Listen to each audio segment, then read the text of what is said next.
और मुझे याद है मेरी स्कूल में जब टीचर ने मुझसे पूछा, और वो सब बच्चों से पूछ रही थी कि जिंदगी में तुम क्या बनना चाहते हो, मैंने हाथ खड़ा करके सिर्फ एक ही चीज कही, मैं बड़ा आदमी बनना चाहता हूं। इससे पहले कि मालूम चलता कि आपकी जिंदगी में आपके पिता क्या कर सकते हैं, मेरे पिताजी को एक खतरनाक बीमारी हो गई, कैंसर। जब पिताजी का देहांत हुआ ना, तो उसके साथ साथ सारे रिश्तेदारों का भी हो गया। जब मैं सुबह जाया करता था ना सैटरडे मॉर्निंग, तो मुझे ऐसा लगता था यार मैं अपना खुद का मजाक बनवाने के लिए जा रहा हूं। उस दिन पूरी रात मैं रोता रहा और डर लग रहा था, मुझे अंदर से कांप रहा था। जब जब तकलीफ होती थी, मैं मेरे उस सपने को याद किया करता था और वापस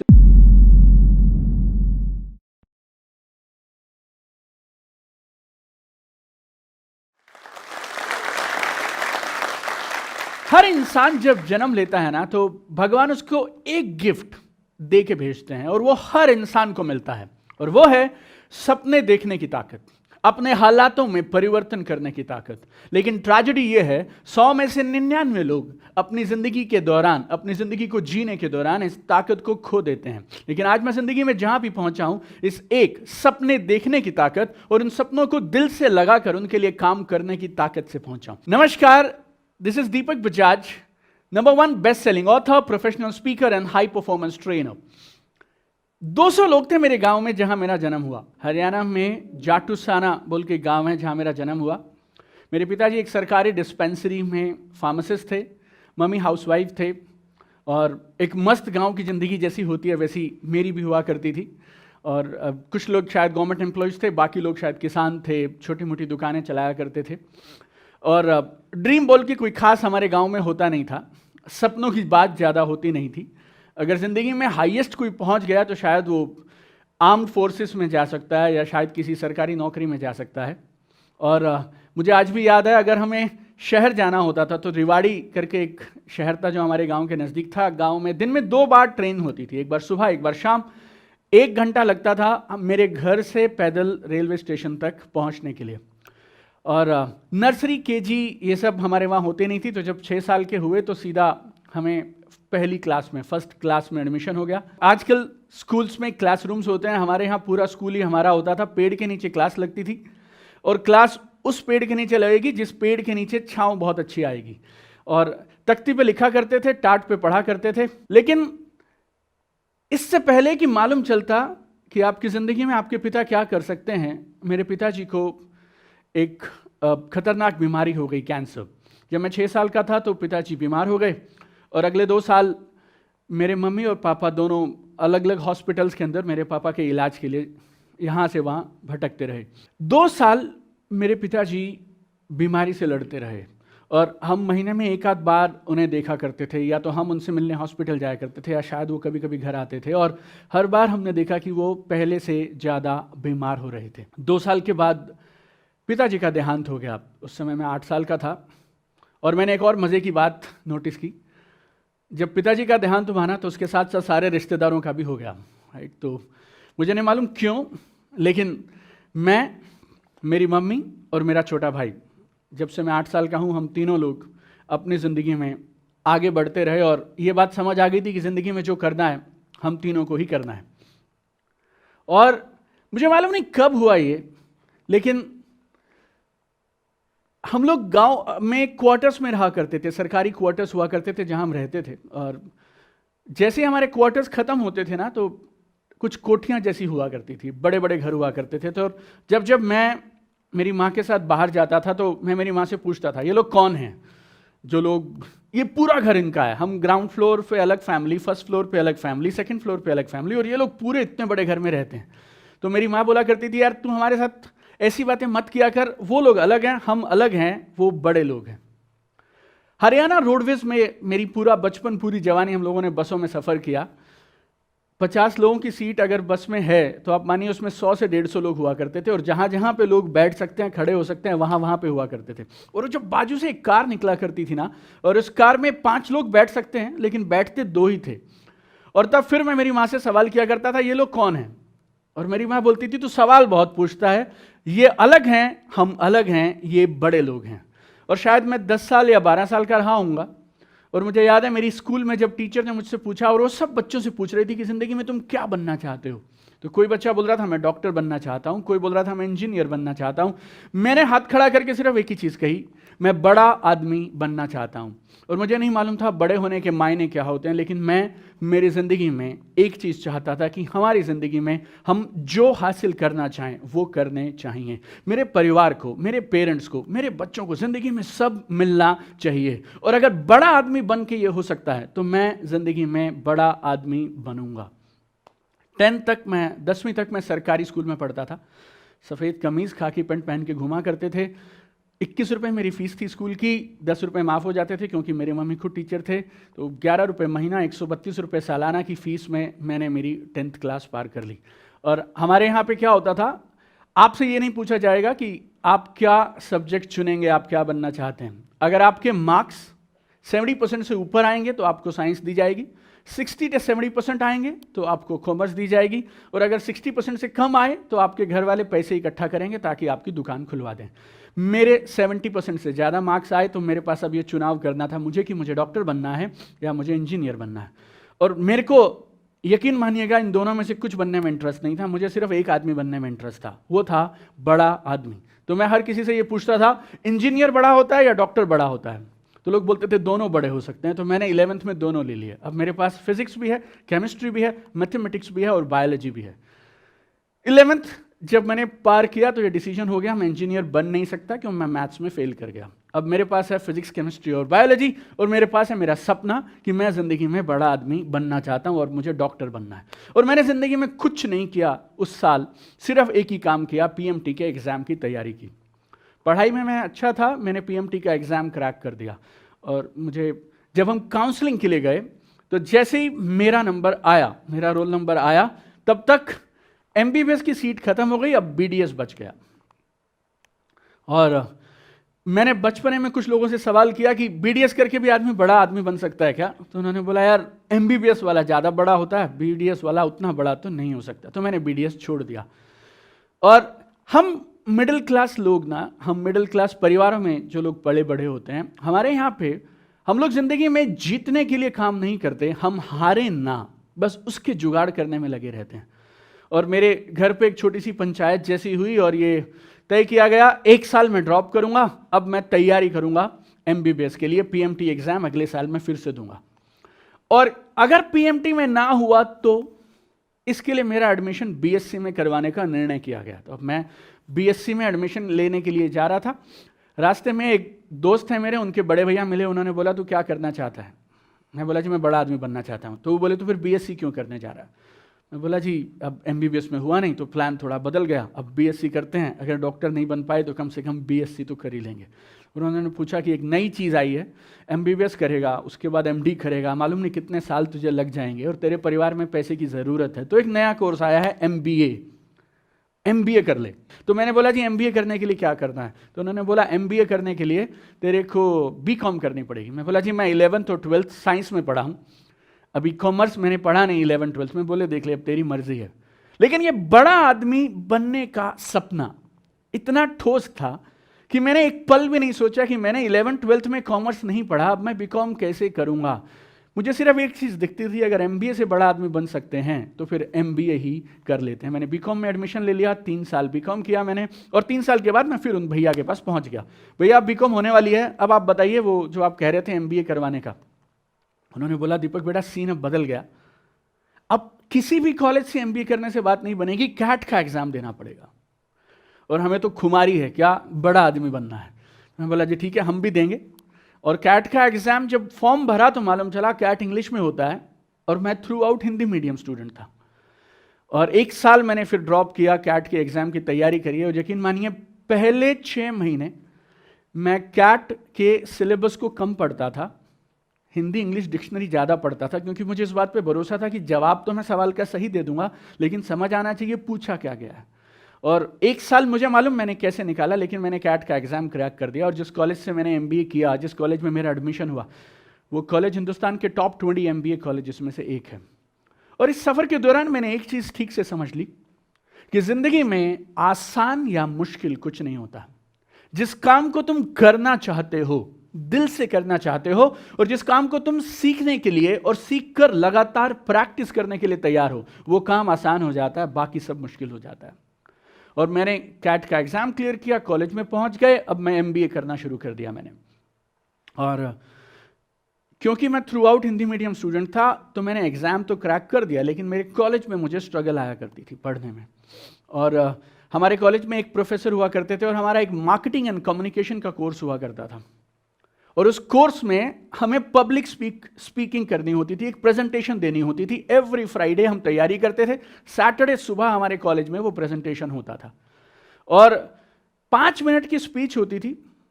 और वो 5 मिनट की स्पीच पूरे 7 दिन उस हफ्ते भर में सबसे ज्यादा जो मुझे डर लगता था वो उस 5 मिनट के लिए लगा करता था। और मैं ही को शी बोला करता था, राम को सीता बोला करता था। और आप मानिए मेरे वो 5 मिनट की स्पीच किसी कॉमेडी शो से कम नहीं होती थी। और जब मैं सुबह जाया करता था ना सैटरडे मॉर्निंग, तो मुझे ऐसा लगता था यार मैं अपना खुद का मजाक बनवाने के लिए जा रहा हूं।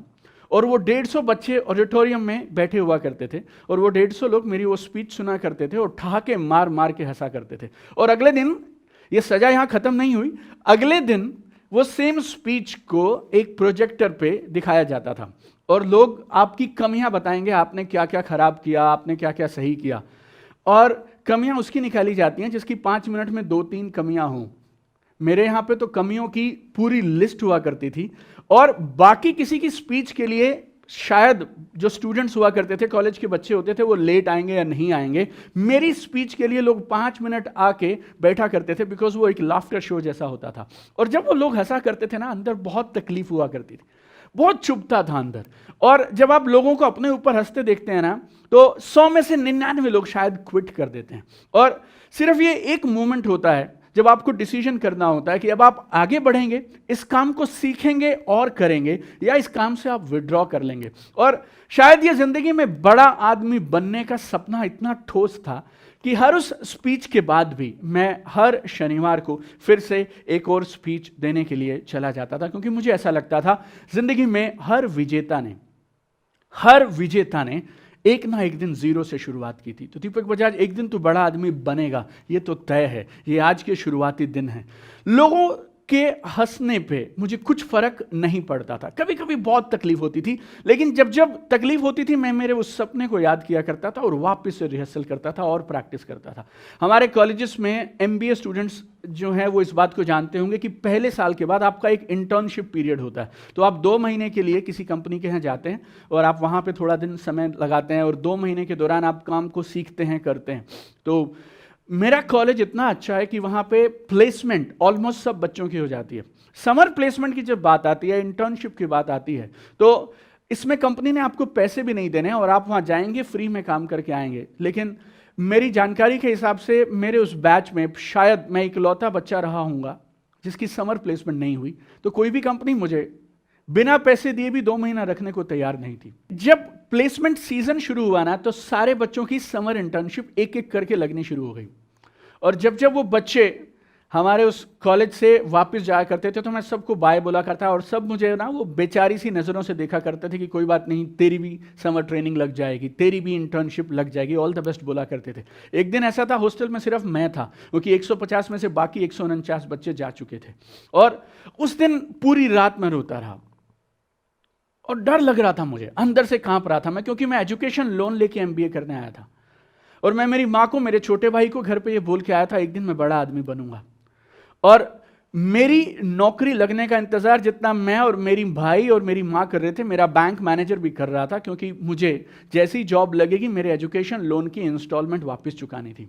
और मुझे बार बार ये चिंता सताती थी कि बाकी लोग बिना नौकरी के जा सकते हैं, मैं बिना नौकरी के जा नहीं सकता हूं। और अगर इस कॉलेज में लोग, कोई भी कंपनी मुझे फ्री बिना पैसे दिए काम करवाने को तैयार नहीं है, तो जॉब कैसे मिलेगी।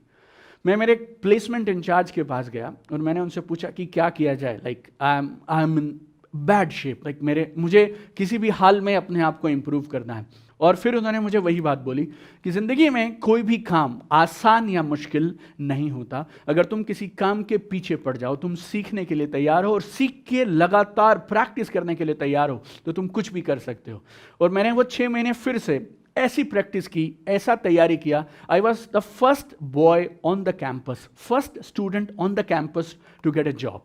और मेरी जॉब लगी एक ऑटोमोबाइल मल्टीनेशनल कंपनी में, टीवीएस मोटर कंपनी में मैंने मेरा करियर शुरू किया। मेरी पहली जॉब बिहार और झारखंड में थी और खूब काम करता था मैं। और मैंने ना मेरे बॉस से और उनके बॉस से, और हमारे उस समय एक वाइस प्रेसिडेंट सेल्स हुआ करते थे, मेरा उनसे बहुत लगाव था।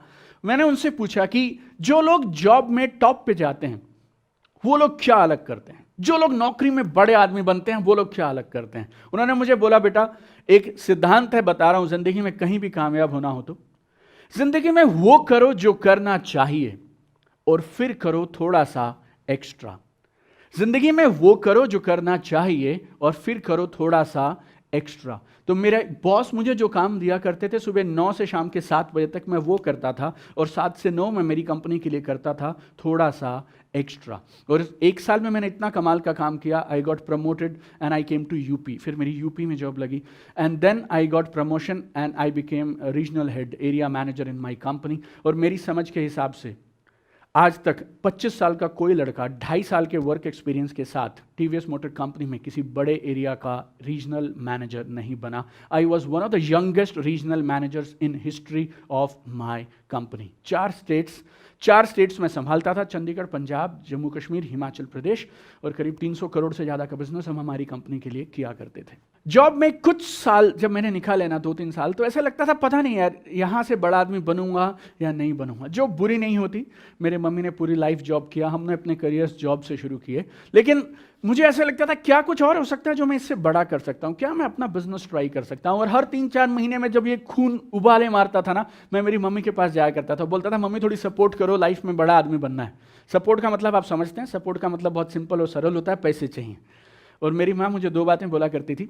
नंबर 1, बेटा पैसा पैसे को खींचता है, हमारे पास कभी था नहीं इसलिए इसने खींचा ही नहीं। और दूसरा, मेरी टोटल जमा पूंजी, तुम 2 भाई हो, अगर मैं पैसे सेव करती जिंदगी में तो तुम्हें एमबीए और छोटे वाले को इंजीनियर, ये दोनों डिग्रीज नहीं करवा सकती थी। तो अब जो भी होगा खानदान में आज के बाद तुम ही 2 लोग करोगे। 2007 में मुझे एक बिजनेस करने का मौका मिला। थोड़ा डर लगता था कि बिजनेस हो पाएगा नहीं हो पाएगा, खानदान में कभी किसी ने बिजनेस किया नहीं था, बिजनेस का कोई तजुर्बा नहीं था, कोई संभालने वाला नहीं था, बैकअप नहीं था, क्योंकि नौकरी के पहले 3 साल तो मैंने मेरा एजुकेशन लोन चुकाया, जो लोन मैंने मेरी एमबीए की पढ़ाई के लिए लिया था। तो डर लगता था कि मुझसे हो पाएगा नहीं हो पाएगा। तो मैंने एक पार्ट टाइम बिजनेस शुरू किया। मैंने एक ऐसा बिजनेस शुरू किया जो मैं जॉब के साथ कर सकता हूँ। तो सुबह 9 से शाम के रात के 9 बजे तक मैं मेरी नौकरी करता था, और उसके बाद रात को 9 बजे से लेके 12 बजे तक, 1 बजे तक मैं अपना बिजनेस बिल्ड किया करता था। जब जब छुट्टी मिलती थी, लोग दिवाली के दिन दिवाली मनाते होंगे, मैं मेरा बिजनेस करता था। हर संडे को मैं काम करता था, बिकॉज मुझे ऐसा लगता था कि मेरे पास एक अपॉर्चुनिटी है और इस अपॉर्चुनिटी से मैं कुछ तो बड़ा कर सकता हूँ। हमारे बिजनेस में हम लोग डायरेक्ट सेलिंग किया करते थे, हम लोग प्रोडक्ट्स को सेल किया करते थे, और मैंने आज से पहले कभी डायरेक्ट सेलिंग नहीं किया था। हमारी फैमिली में कभी किसी ने बिजनेस नहीं किया था। प्रोडक्ट्स कैसे बेचते हैं, लोगों का फॉलोअप कैसे करते हैं, बड़ी टीम्स कैसे बनाते हैं, बिजनेस में सिस्टम्स कैसे सेट करते हैं, ये सब हमें नहीं आता था। इसीलिए बिजनेस एक बार तो बहुत अच्छा चला, लेकिन उसके बाद बिजनेस क्रैश कर गया, राइट। और हमें समझ भी नहीं आ रहा था बिजनेस ये क्रैश किया कैसे, राइट। और करीब 9 महीने लगे, और उन 9 महीने के दौरान यकीन मानिएगा बर्तन नहीं बिके घर के, बाकी सब हो गया। और सलाह देने वाले बहुत सारे इकट्ठे हो जाते हैं। और जब मेरे को ऐसे मेरे दोस्त बोला करते थे कि तूने हिंदुस्तान के टॉप 20 कॉलेजेस में तेरा कॉलेजेस था, इतने अच्छे कॉलेज से एमबीए किया, इतनी कमाल की तेरी जॉब थी, तू अपनी कंपनी में इतनी प्रेस्टिजियस पोजीशन पे था, जब चाहे जॉब में वापस जा सकता है। मेरे ब्रदर को यूएस से ऑफर आया करते थे, उसको एक 10 साल का यूएस का वीज़ा मिला हुआ था। हमें पूरा खानदान मिल के ना हमारे पीछे लगे थे। हमारे घर में हर तीसरे दिन पंचायत हुआ करती थी कि नौकरी में वापस चले जाओ, नौकरी में वापस चले जाओ। मेरी एक मौसी तो यहाँ तक सलाह दी मेरी मम्मी को कि ये ना किसी भूत प्रेत चुड़ैल का साया है, आप इनका झाड़ा बड़ा करा दो, ये ठीक हो जाएंगे। क्योंकि जितने पैसे इसके माँ बाप को रिटायरमेंट पे नहीं मिलेंगे ना, उससे ज़्यादा की नौकरी ये रिजाइन करके बैठा है इस गंदे से काम के लिए, कुछ कुछ सामान बेचने के लिए, राइट। बट यू नो वो जो ट्रेनिंग थी ना, जो बचपन से, और वो जो सपना था कि बड़ा आदमी बनना है, उसने मुझे उन 9 महीनों में भी टिकाए रखा। और हम लोग लगे रहे, सीखते रहे, सीखते रहे, सीखते रहे। और एक बात मैंने ज़िंदगी में समझी है और तजुर्बे से समझी है, अगर ज़िंदगी में तुम कुछ हासिल करना चाहते हो और अगर तुम्हें वो नहीं मिल रहा, तो अपना लक्ष्य मत बदलो, काम करने का तरीका बदलो और खुद को बेहतर बनाओ। और यही किया हमने, और उस 1 साल के दौरान मैंने बहुत कुछ कमाल का सीखा। कुछ एक चैलेंजेस आए, और ज़िंदगी में आप समझिए चैलेंजेस ज़िंदगी का हिस्सा हैं।